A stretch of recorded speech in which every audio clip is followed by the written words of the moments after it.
Hello viewers, I doctor SBK Lal welcome you all in my YouTube channel. मेरे YouTube channel में आपका बहुत बहुत स्वागत है। अगर आप इस चैनल पर नए हैं तो चैनल को लाइक शेयर और सब्सक्राइब कर लें।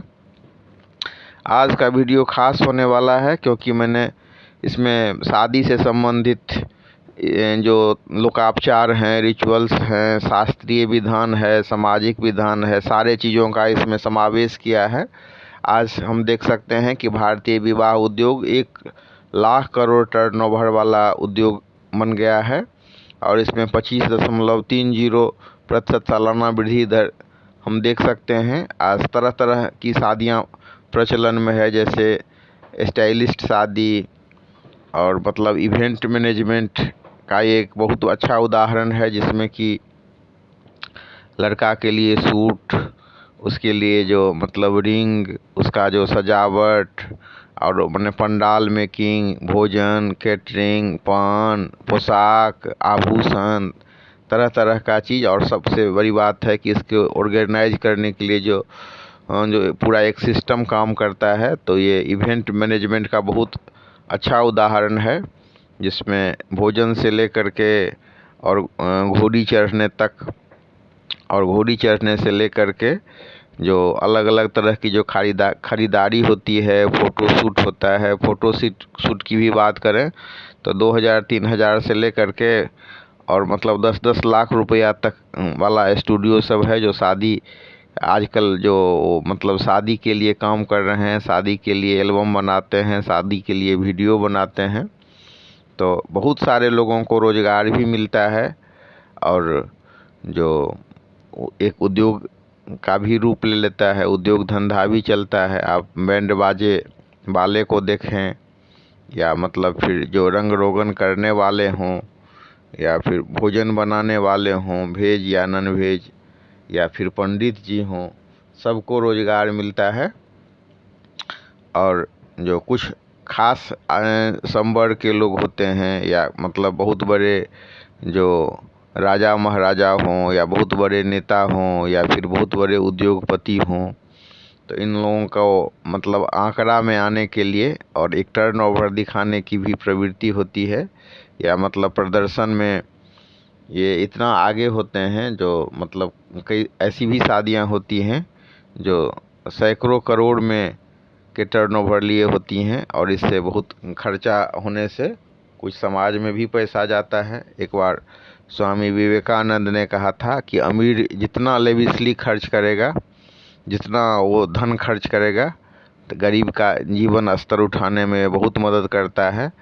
तो इसमें आप देख सकते हैं कि जो लाइट लिए हुए लोग चलते हैं उनकी बात करें, या फिर मतलब बैंड बाजा वाले लोग हों उनकी बात करें, या फिर जो घोड़ा को पालते हैं, या आजकल तो घोड़ी चढ़ने के बजाय कई जगह अब रथ का प्रचलन है।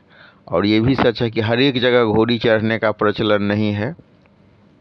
तो भारतीय जो शादी है उसमें बहुत सारी विविधता है। आप देख सकते हैं कि अगर हम धर्म के आधार पर विवेचन करें तो एक क्रिश्चियन की शादी एक अलग तरह से होती है, सरदार जी लोगों की शादी अलग तरह से होती है, हिंदू मैरिज और मुस्लिम मैरिज में आप बहुत सारा फ़र्क देख सकते हैं। लेकिन कुछ कॉमन चीज़ भी है, वो है खर्चा करना, सजावट, और थोड़ा सा गाना बजाना, संगीत, ये सब कॉमन चीज़ है। और इसमें कुछ कुछ में मॉडिफिकेशन सब भी होते रहता है। तो आजकल शादी प्रबंधक भी हो गए हैं जो मतलब इवेंट मैनेजमेंट से किए हुए रहते हैं, वेडिंग प्लानर होते हैं। और अगर मतलब 1 करोड़ आप शादी में खर्च कर रहे हैं तो उनको 1% कमीशन दे दीजिए, इस तरह का मतलब प्रचलन हो रहा है। और मैरिज काउंसलर भी हैं। तो ये लोग जो होते हैं, ये मैनेज करने वाले, शादी का जो प्रबंधन करने वाले लोग, तो इसमें हम देख सकते हैं कि वधू पक्ष की जिम्मेवारी से मुक्त कर देते हैं, सारा बर्डन अपने ऊपर ले लेते हैं। तो इसमें कई चरण होते हैं शादी के लिए। अगर हम मतलब कास्ट वाइज करें तो ये एक जैसे ब्राह्मण ही की शादी है, तो हर एक जगह ब्राह्मण की शादी एक जगह नहीं, एक जैसी नहीं होगी। आप 10 किलोमीटर 20 किलोमीटर पर देखेंगे कि ब्राह्मण के भी शादी में विविधता है, कहीं पर शगुन होगा तो कहीं पर सिद्धांत होगा। तो उसके बाद हम देखेंगे कि लड़का के शादी में उसको पाग पहनाया जाएगा, वहीं अगर मतलब ब्राह्मण के जगह कैस्त हो तो उसमें मोर पहनाया जाएगा। फिर अगला चरण होता है चुमौन का। चुमौन के बाद लड़का को लड़की वाला द्वारा हाथ पकड़ कर उठाया जाता है, फिर हाथ में पान सुपारी पैसा दे करके उसको उठाया जाता है। फिर लड़का को लड़की के यहाँ विदा किया जाता है। लड़की वाला के यहाँ लड़का का परीक्षण किया जाता है और परीक्षण के बाद लड़का को वेदी पर बैठाया जाता है। फिर मतलब कपड़ा बदला जाता है। और उसके अलावा हम देख सकते हैं कि इसमें औठंगर कुटना, पानी ग्रहण, लड़की का पत्थर पर पाँव रखना, फिर उसका 7 फेरा होना, फिर लावा छिड़ियाने की विधि है, सिंदूरदान है, घूंघट है, सुहाग है, गहना चढ़ाने की विधि है। और महिला का जो विधि सब होता है, जो उसका रिचुअल्स होता है, उसको पूरा करने के लिए एक विधिकरी महिला की आवश्यकता होती है। फिर शादी के बाद लड़का लड़की का चुमौन होता है और उसके बाद फिर कोबर का विधि होता है। वहीं अगर हम मतलब कर्ण कैस्त की बात करें तो उसमें सिद्धांत होगा, कट लिखवाया जाएगा, दिन मंजूरी होगी, आम। उसके बाद फिर मतलब जो शादी शुरू होगी तो लड़का के यहाँ फिर आम महुआ के साथ शादी होगी, उसको बोलते हैं आम महु विवाह ना। उसके बाद कुमरम होगा, लड़का को मोर पहनाया जाएगा, फिर चुमौन, सुहाग, फिर बारात के लिए विदा होगा लड़का के साथ बाराती लोग विदा होंगे। फिर बारात एवं लड़का का परीक्षण होगा, फिर जनसंवाद होगा। एक इसमें आप देख सकते हैं कि कर्ण कैस्त ही एक ऐसी मतलब जाति है जिसमें बारात का भी और वर का भी दोनों का परीक्षण होता है। लड़का का भी परीक्षण होता है और बारात का भी परीक्षण होता है। तो बारात को परछने के बाद फिर जनसंवाद जाता है। फिर उसके बाद आप देखेंगे मातृका पूजा होता है, फिर वेदी का परिक्रमा होता है, फिर औंठन पूजा जाता है, फिर पानी ग्रहण संस्कार होता है, लड़की वाले जो है कन्यादान करते हैं, फिर सिंदूरदान होता है। तो इस तरह से होता है। उसके बाद फिर और भी चरण है, जैसे सुहाग होगा, फिर गिफ्ट होगा, फिर बरियाती को विदा किया जाएगा। फिर अब तो चतुर्थी सब नहीं होता है बहुत जगह, 90% शादी में, लेकिन जहाँ चतुर्थी होता है तो वहाँ श्लोक का भी विधि है कि मतलब लड़की वाले जो हैं कुछ श्लोक पढ़ने के लिए लड़का को कहते हैं, एक मुड़ा हुआ लिखने के लिए कहते हैं और उसका प्रोनाउंसिएशन देखते हैं। तो ये सब चीज़ अब थोड़ा थोड़ा मॉडिफिकेशन सब हो गया है। फिर मतलब लड़का का विदाई का होता है, फिर दुरागमन होता है मतलब गौना। और शादी में जो लड़की वाला के यहाँ आप देख सकते हैं कि नैना जोगनी होता है, कोबर। अब पहले ज़माना में जयमाल सबका उतना प्रचलन नहीं था, अब जयमाल भी हुआ है। और हैसियत के हिसाब से सांस्कृतिक, अगर मतलब आप थोड़ा सा क्लासिकल आदमी हैं, हाई प्रोफाइल के आदमी हैं, तो सांस्कृतिक कार्यक्रम होगा जिसमें जो गज़ल गायक या मतलब जो अच्छे जिस लेवल के आप हैं, शास्त्रीय संगीत भी हो सकता है, गज़ल गायन हो सकता है, या फिर मतलब और भी जो अच्छा म्यूजिक सब है वो सब होता है। कुछ जो आदमी है रेडियो स्टेशन के कलाकार को बुलाते हैं।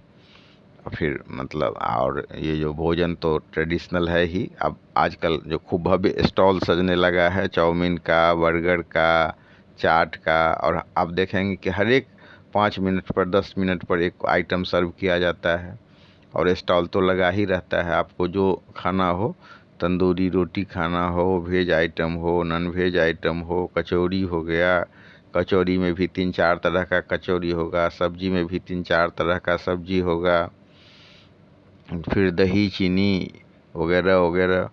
और इसमें जो सबसे व्यथित करने वाली बात है कि भोज्य संसाधन का जब दुरुपयोग होता है, बर्बादी होती है, फेंका जाता है, और खिलाने से ज़्यादा जब मतलब प्रदर्शन का अभाव होता है तो ये बुरा है। हम देख सकते हैं कि पाकिस्तान जैसे भी देश में कानून है कि आप खर्च जितना कर लीजिए, लेकिन अगर भोज्य पदार्थ सब का बर्बादी कर रहे हैं, फेंक रहे हैं, तो फिर उसके लिए 6 महीना का जेल और मतलब 25,000 रुपया तक जुर्माना का प्रावधान है। तो इस तरह से हम देख सकते हैं कि अलग अलग परिवेश में अलग अलग आप जो हिंदू ही मैरिज में अगर आप हम साउथ इंडियन की बात करें तो उसका कुछ अलग ढंग से होगा, नॉर्थ इंडिया में अलग ढंग से होगा। कैसे बरियाती लोगों का स्वागत किया जाता है, जो लड़की के पक्ष वाले होते हैं, उसको हम देख सकते हैं इस वीडियो में। और फिर जो मतलब 7 फेरा का जो 7 वचन है तो उसकी भी बात होती है कि, और इसमें ये सब छिपा हुआ रहता है कि क्या क्या सब 7 वचन होता है, उसका भी सब प्रतीक रूप में ये सब होता है।